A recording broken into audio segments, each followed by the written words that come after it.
उत्तर प्रदेश सरकार ने बड़ा फैसला लिया है। अब आयुष्मान कार्ड की स्वीकृति के लिए लोगों को चक्कर नहीं लगाने पड़ेंगे। साचीज के दफ्तर से सीधे अनुमोदन मिलेगा। सरकार ने प्रक्रिया को आसान कर दिया है ताकि आम लोगों को समय और पैसा दोनों की बचत हो सके। मुख्यमंत्री योगी आदित्यनाथ ने निर्देश दिए हैं कि मॉडल विद्यालयों के निर्माण की रफ्तार और तेज की जाए। सभी जिलों से डीपीआर जल्द भेजने के आदेश दिए गए हैं ताकि बच्चों को आधुनिक सुविधाएं समय पर मिल सकें और शिक्षा का स्तर ऊंचा उठे। उत्तर प्रदेश सरकार ने औद्योगिक विकास को नई रफ्तार देने के लिए कारखाना संशोधन अधिनियम लागू कर दिया है। इससे नए उद्योग लगाने की प्रक्रिया तेज होगी और निवेशकों को अधिक सुविधा मिलेगी। युवाओं के लिए रोजगार के अवसर भी बढ़ने की उम्मीद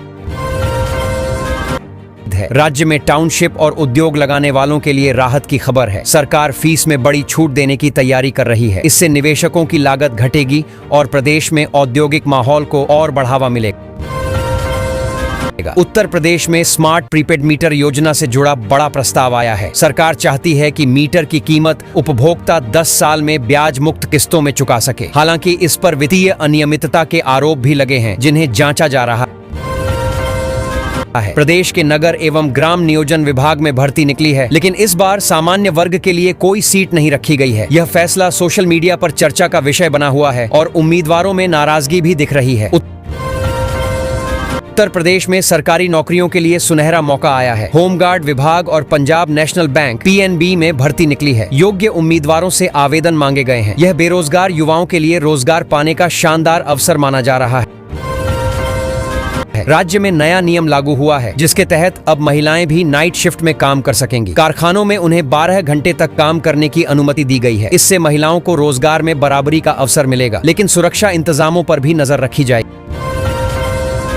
प्रदेश में शिक्षकों और शिक्षणेतर कर्मचारियों को लेकर बड़ा प्रशासनिक निर्णय लिया गया है। 12 शिक्षक और 7 गैर शिक्षक कर्मचारियों का संबद्धीकरण निरस्त कर दिया गया है। इसका असर कई विद्यालयों की कार्यप्रणाली पर भी देखने को मिलेगा।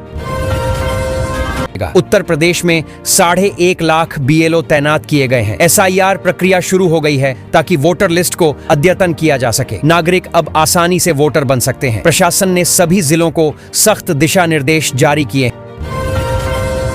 प्रदेश सरकार ने देव दीपावली के लिए भव्य तैयारियां शुरू कर दी हैं। इस बार काशी 25 लाख दियों से जगमगाएगी। यातायात के लिए विशेष डायवर्जन प्लान लागू किया गया है ताकि श्रद्धालुओं को कोई परेशानी न हो।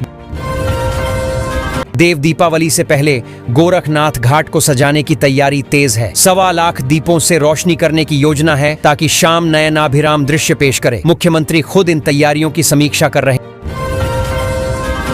वंदे मातरम की 150वीं वर्षगांठ 7 नवंबर को धूमधाम से मनाई जाएगी। भाजपा पूरे प्रदेश में राष्ट्रभक्ति के कार्यक्रम आयोजित करेगी। जनसभाओं और प्रभात फेरियों से देशभक्ति का संदेश फैलाने की योजना बनाई गई है।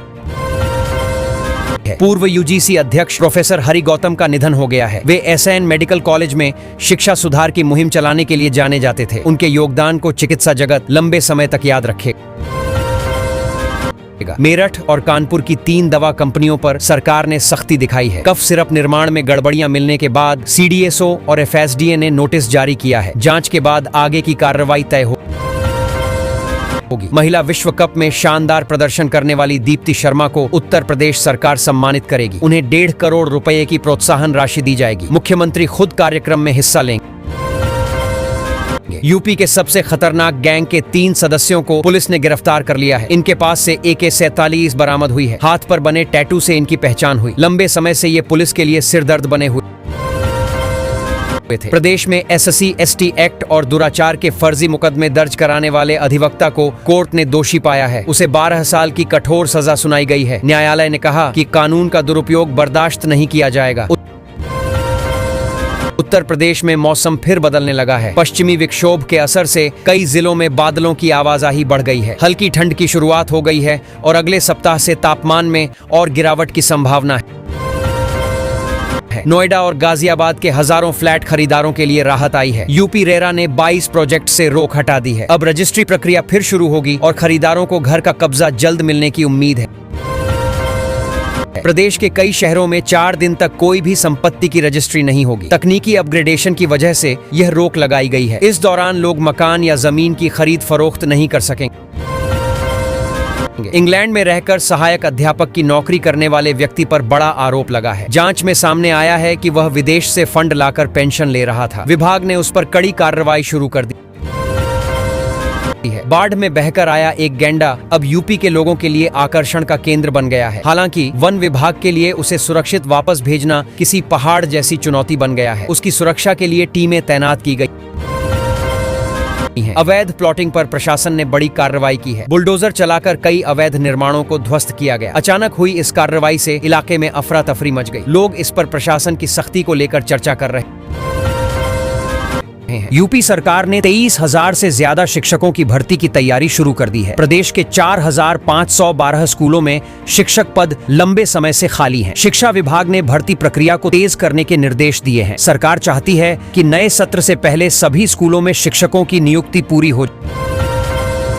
उत्तर प्रदेश में 6,307 ऐसे आयकर दाता पकड़े गए जिन्होंने पीएम किसान सम्मान निधि की किस्तें ली थीं। विभाग ने 38.4 लाख रुपए की राशि वसूल कर ली है। प्रशासन ने चेतावनी दी है कि जो भी पात्र नहीं हैं, वे अगली किस्त से पहले राशि लौटा दें। उत्तर प्रदेश में बिजली कनेक्शन की नई दरें लागू होने के साथ स्मार्ट प्रीपेड मीटरों के दाम घट सकते हैं। सरकार का कहना है कि तकनीकी लागत कम होने से उपभोक्ताओं को राहत मिलेगी। ऊर्जा विभाग ने कहा कि इससे बिजली चोरी पर भी रोक लगेगी और बिलिंग प्रणाली पारदर्शी बनेगी।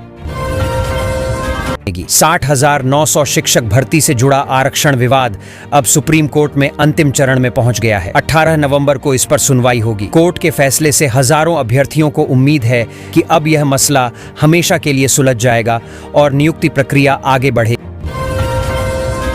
गाजियाबाद, मेरठ, आगरा, लखनऊ और कानपुर में अब सरकारी फ्लैट खरीदने का शानदार मौका है। हाउसिंग बोर्ड ने बुकिंग प्रक्रिया शुरू कर दी है। ऑनलाइन आवेदन कर लोग वाजिब दामों में घर खरीद सकते हैं। फ्लैट पूरी सुविधाओं के साथ शहर के प्रमुख इलाकों में बने।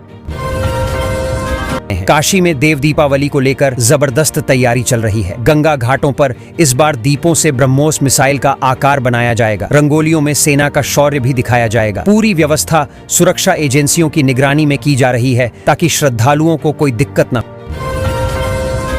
देव दीपावली पर सुरक्षा के कड़े इंतजाम किए गए हैं। एंटी ड्रोन सिस्टम तैनात किया गया है ताकि बिना अनुमति कोई ड्रोन न उड़े। घाटों पर सीसीटीवी और टी-3 सिस्टम से निगरानी होगी। प्रशासन ने कहा कि श्रद्धालुओं की सुरक्षा सर्वोच्च प्राथमिकता है।